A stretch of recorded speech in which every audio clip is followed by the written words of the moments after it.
धरती के स्वर्ग कहे जाने वाले कश्मीर घूमने गए हुगली जिले के टायरा बागान निवासी चंचल थे, लेकिन पहलगाम में हुए आतंकवादी हमले ने उनकी जिंदगी में डर बसा दिया। हमले में 28 से ज्यादा लोगों की मौत हो गई है। चंचल दे अपने परिवार और 11 अन्य लोगों के साथ 16 तारीख को कश्मीर पहुंचे थे।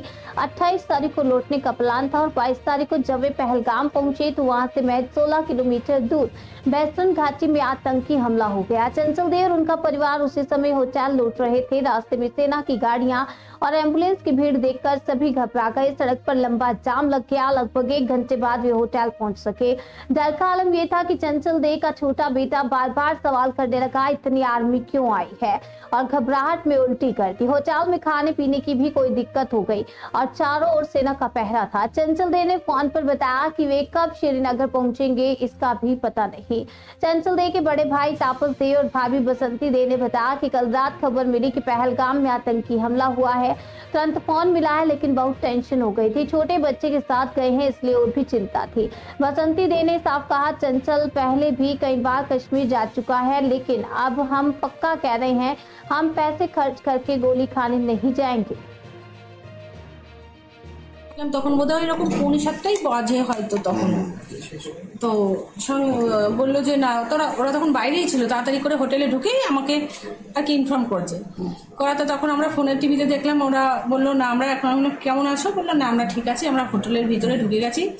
বোধহয় ম্যাগি ট্যাগি খেয়ে এই ধরনের কিছু খাবার দাবারের মানে শুকনো খাবার দাবার ওরা যা নিয়ে গেছিলো সেটা খেয়েছে।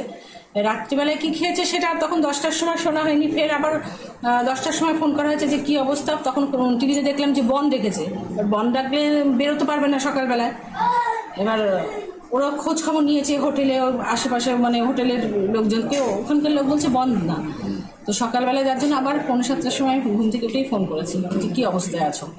বললো বাচ্চাটা এমনি ক্ষতি হয়নি, কিন্তু ওই পরিস্থিতিতে ও আতঙ্কগ্রস্ত হয়ে ভয় পেয়ে গেছে। হ্যাঁ, সব মেরে গেছে। আর ওরা কি ওখান থেকে দ্রুত ফিরে আসবে এরকম কিছু বললো? হ্যাঁ, ফিরে তো আসবে, আগে ওখান থেকে বেরিয়ে আসুক। এবার বেরিয়ে যাচ্ছে কথা, তারপরে আমার সঙ্গে আর কথা হয়নি, বললাম তো রোনার সঙ্গে কথা হয়েছে।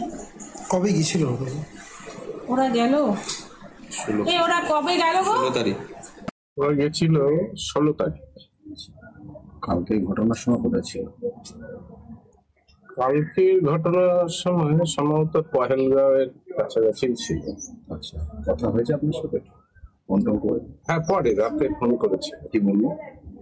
বললো যে মিলিটারিতে ছেড়ে গেছে, হোটেলের মধ্যে একদম বন্দি হয়ে আছে, আর মানে কোথাও বেরোতে ফেরোতে দিচ্ছে না।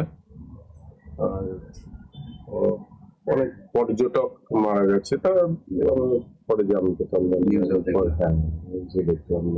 জঙ্গিরা যখন গুলি টুলি চালাচ্ছিল তখন কি মানে গাড়ি পেছি।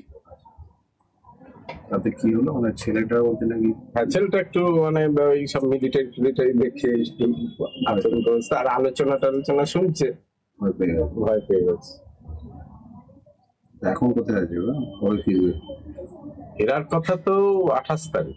এবার এখন ওখান থেকে বোধহয় জম্মু যাচ্ছে, মানে সরকার থেকে বোধহয় বার করে দিচ্ছে পর্যটক বলে, ওখান থেকে বোধহয় জম্মু দিকে নিয়ে যাবে, কোন দিক দিয়ে নিয়ে যাবে বলে মনে করতে পারছি। এবারে কি প্রথম